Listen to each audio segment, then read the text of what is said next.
passado. Gostaria que o nosso querido sonoplasta ali já projetasse o tema dessa noite e que tenhamos a companhia do Espírito Santo nesse momento para compreendermos e podermos relembrar alguns assuntos importantes envolvendo as 3 mensagens angélicas. E sempre quando surge um assunto de advertência, um assunto de chamado, igreja, fica bem claro para todos nós: você batizado e você não batizado. A igreja adventista não existe simplesmente para ser apenas mais uma igreja na sociedade, porque cada um tem que ter uma religião, cada um tem que servir um Deus. Então a igreja adventista escolheu ser a igreja adventista por A ou B. Não. Nós existimos para um propósito. A igreja adventista existe porque ela é uma igreja, como foi dito aqui antes do louvor, Salmo 88. Nós estamos aqui, igreja, porque temos uma missão, porque temos um propósito. E a cada culto, a cada momento que nos reunimos, não podemos perder isso de vista, porque nós vamos embora, e quando nós formos embora, nós vamos entrar de novo na agitação do mundo. E essa agitação do mundo vai nos fazer esquecer que nós estamos aqui para um propósito. E esse propósito se resume na pregação do Evangelho, onde tem esse título em Apocalipse, as 3 mensagens. No passado, Deus revelava seus planos e advertências por meio dos profetas. Está lá em 2 Pedro, capítulo 3, versículo 9. Então os profetas eram responsáveis, eles tinham sonhos, eles tinham visões. Você já foi abordado por alguém ou já ouviu algum comentário de um colega, um amigo? Ah, fulano de tal, ele recebeu uma mensagem e falou. E aí alguns acreditam que realmente aquela pessoa, que é uma pessoa que não anda nos caminhos de Deus da maneira correta, é um evangélico, mas porém tem alguns quesitos para que essa pessoa seja atendida. Isso diz a palavra de Deus: nem todo que disser Senhor, Senhor, vai entrar no céu. Ou seja, nem todo evangélico, nem todo cristão, nem todo crente que vai dizer Senhor vai entrar no céu. Mas aí ele termina: somente o que faz a vontade do meu Pai que está no céu. E a pergunta é: como cristão, como adventista, como seguidor, como conhecedor da verdade, essa luz que brilhou diante dos meus olhos, tenho sido eu fiel aos preceitos de Deus? Tenho sido eu fiel aos quesitos na Bíblia que me deixa tranquilo de que eu estou no caminho certo? Para que não venha nenhum vento de doutrina, nenhum pensamento de que, será que essa igreja realmente é a igreja de Deus? Será que eu posso de verdade confiar na igreja adventista? O apóstolo Paulo, o apóstolo Pedro e alguns outros pregadores, Timóteo, em suas cartas, ele sempre adverte ali algumas igrejas. E eles falam: olha, não se preocupa não, porque eles estavam entre nós, mas nunca foram dos nossos.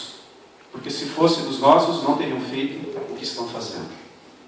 Falando contra o Espírito Santo, falando contra o irmão White, falando contra a questão de saúde, ou colocando coisas que não existem.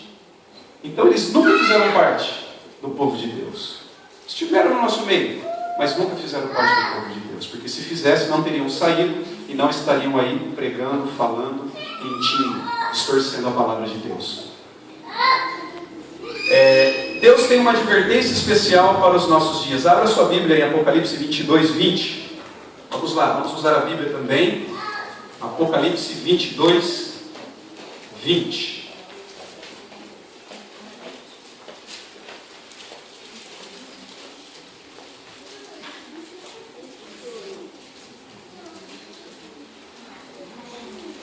Quem encontrou, quem poderia ler, por favor? Apocalipse 22, versículo 20.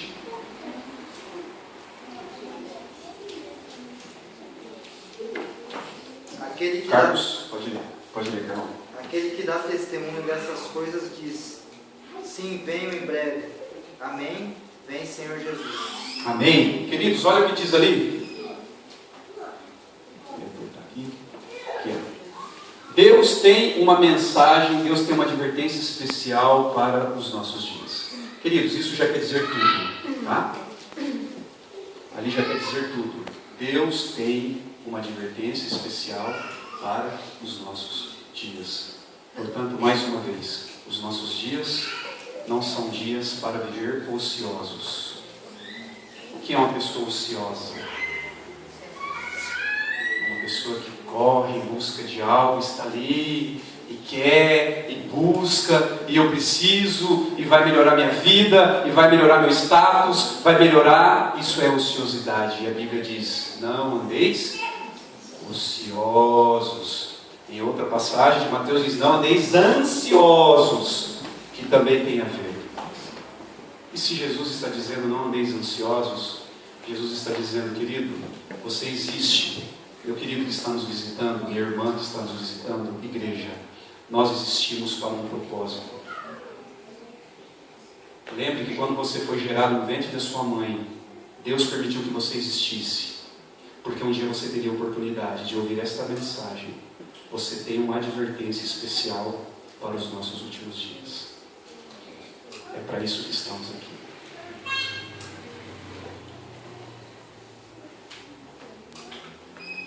Vamos procurar aqui.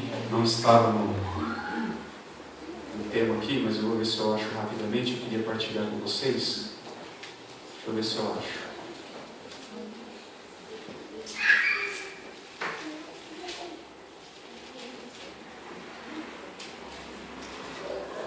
Eu sei que está em Provérbios.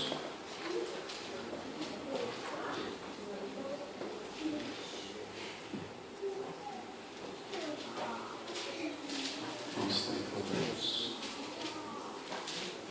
Não está em Eclesiastes.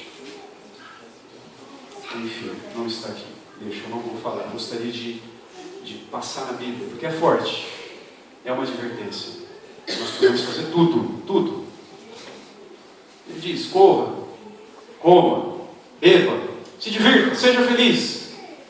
E no finalzinho ele diz: mas lembre-se que naquele dia o Senhor pedirá contas de tudo aquilo que você está fazendo. Então, queridos, por favor, vamos sair daqui nesta noite, mais uma vez. Eu estou aqui. Quantos anos, irmã Raimunda? 72? Que igreja? 73? Igreja?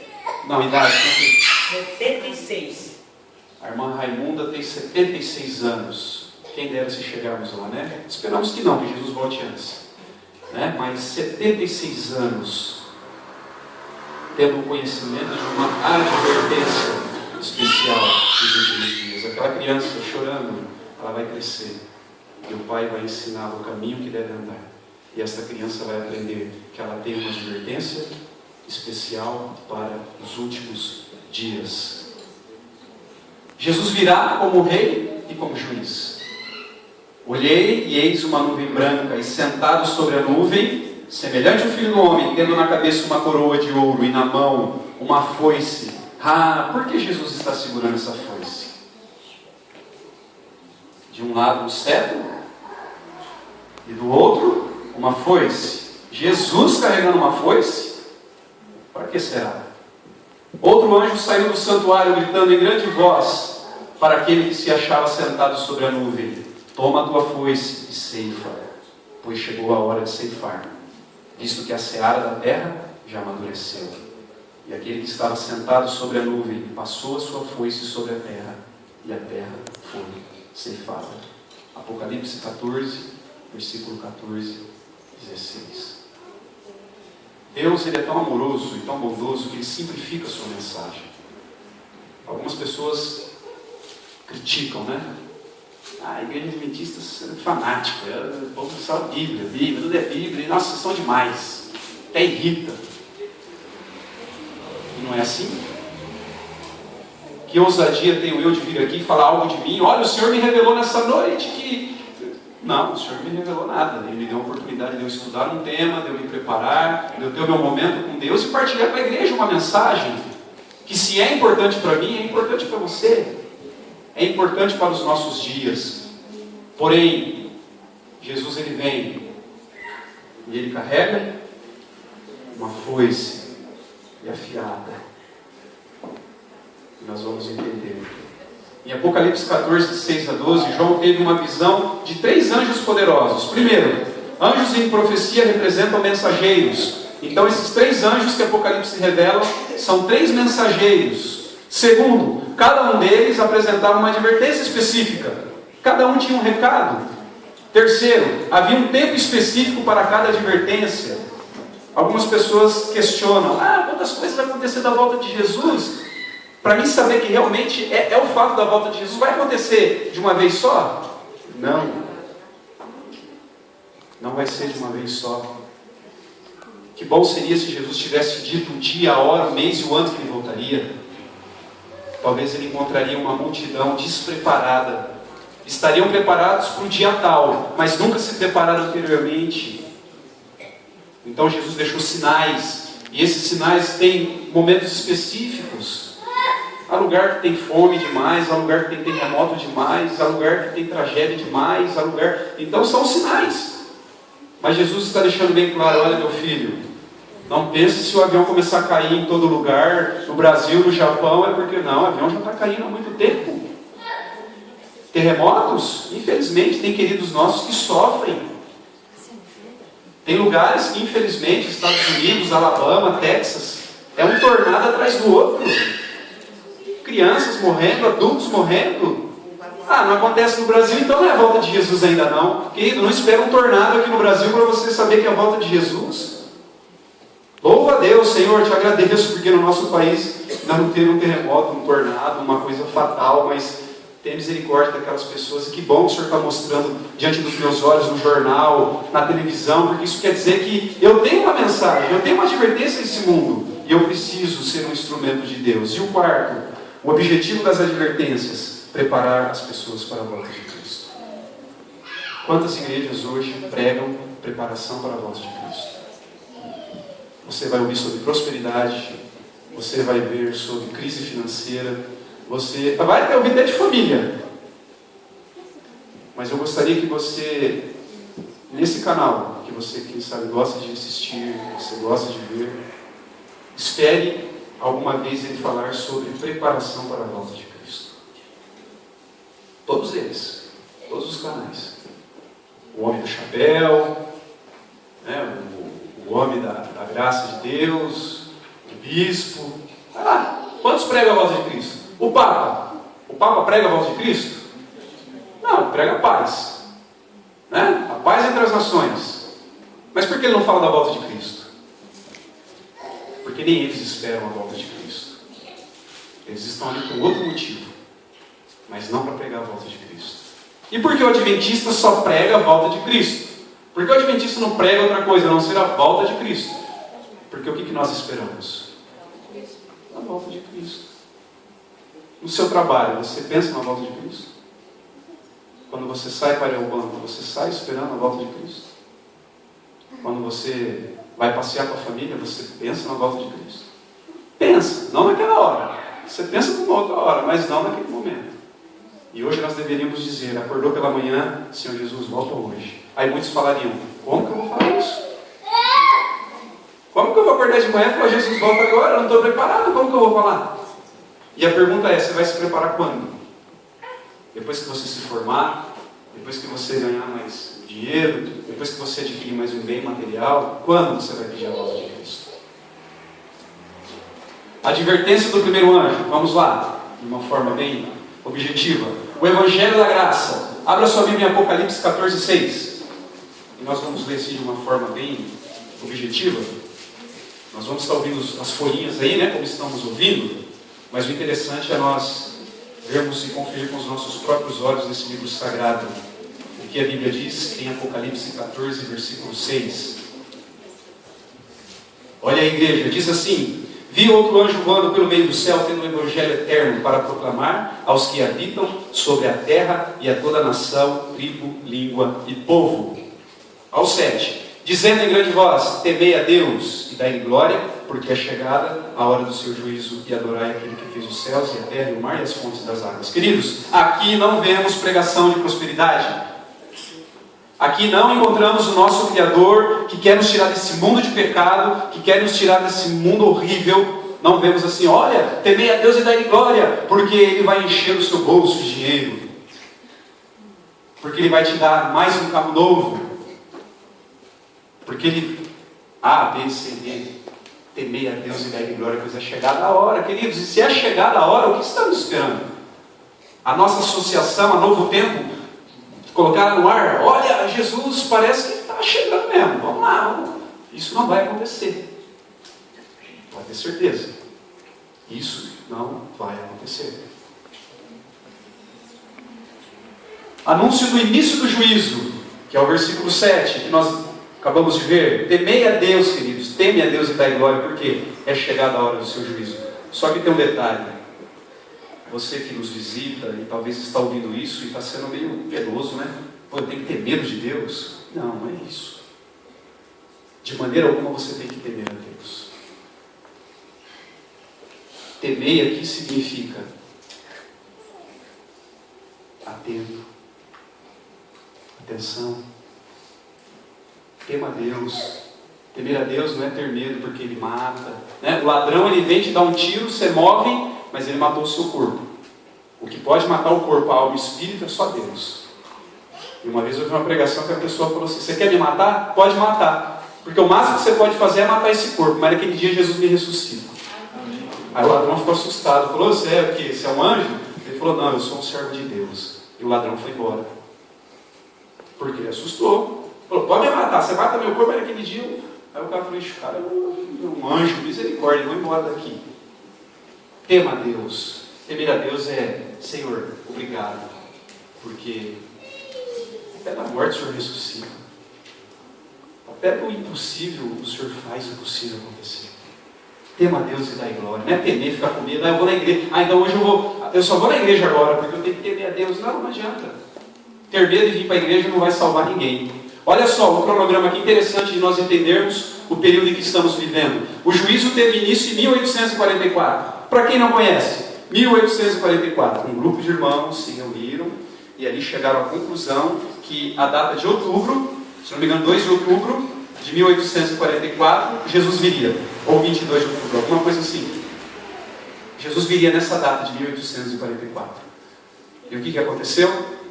Chegou o dia, passou 1, 2, 3, 4, 5, Jesus não veio. E aí veio um grande desapontamento. Em 1844 a igreja então se dividiu.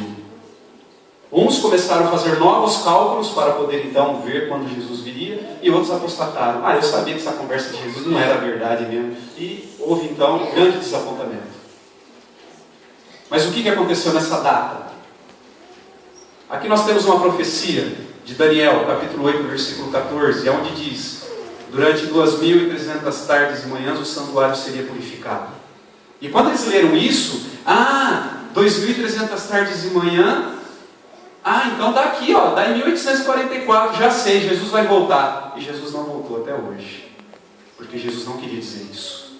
Jesus estava dizendo que começou o juízo investigativo, ou seja, aonde Deus começaria então a fazer um trabalho com a sua igreja para a sua volta. E aqui nós tivemos 457 a.C.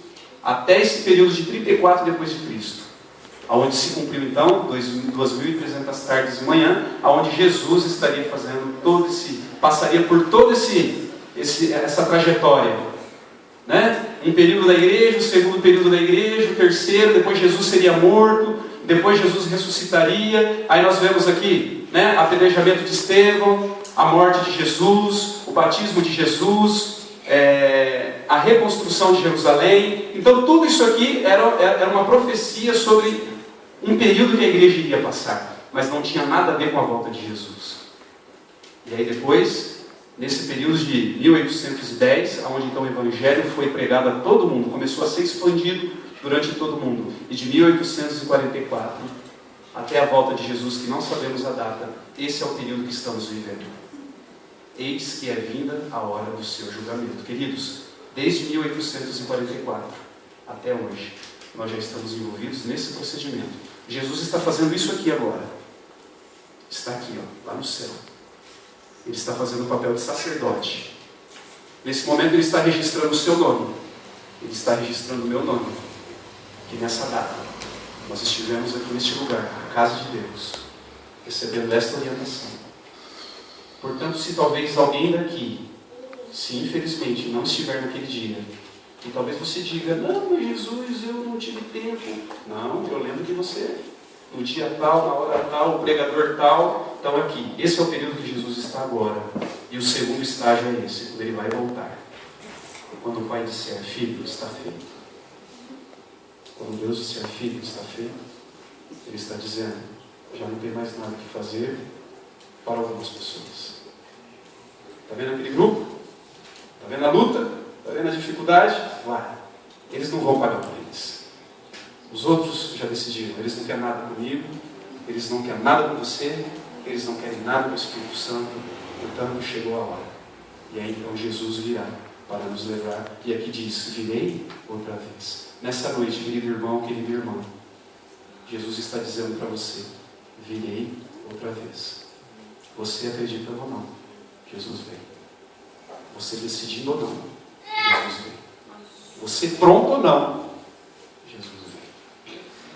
Mas o nosso objetivo aqui não é simplesmente dizer, olha, Jesus vem aí. Não, a gente quer saber, você não quer ir para o céu?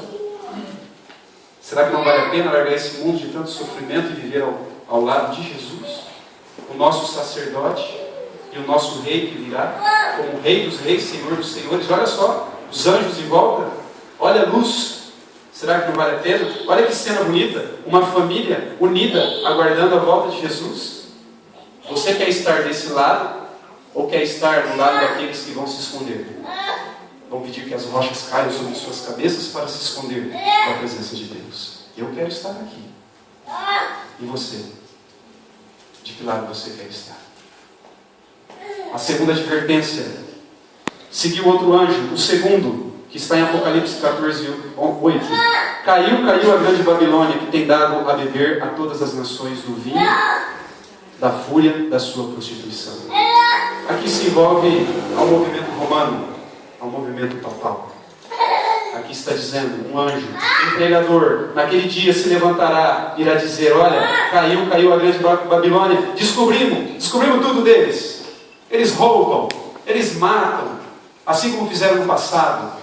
Olha, não se contamine com eles, sai dela por meu, sai desse movimento, sai desse grupo.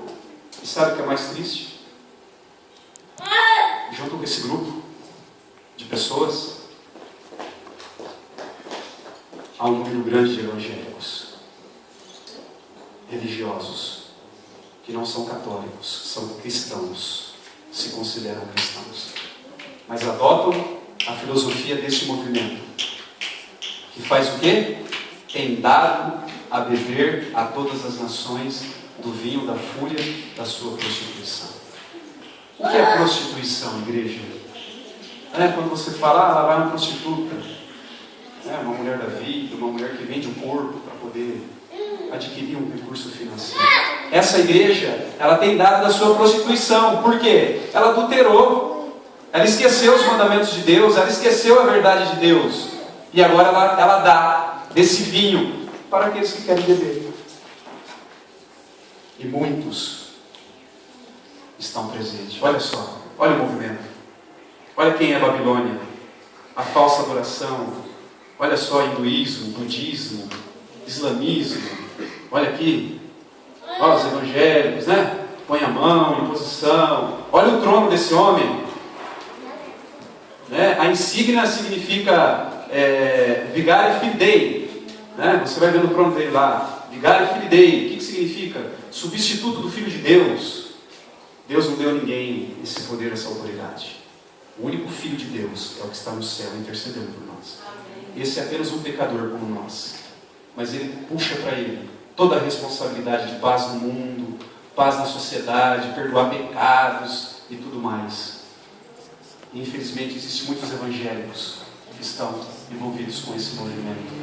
Deus requer pureza, Apocalipse 18, 2 e 4. Então exclamou com potente voz, dizendo: caiu a grande Babilônia, e se tornou morada de demônios, covil de toda espécie de espírito imundo, e esconderijo de todo gênero de ave imunda e detestável, pois todas as nações têm bebido do vinho do furor da sua prostituição.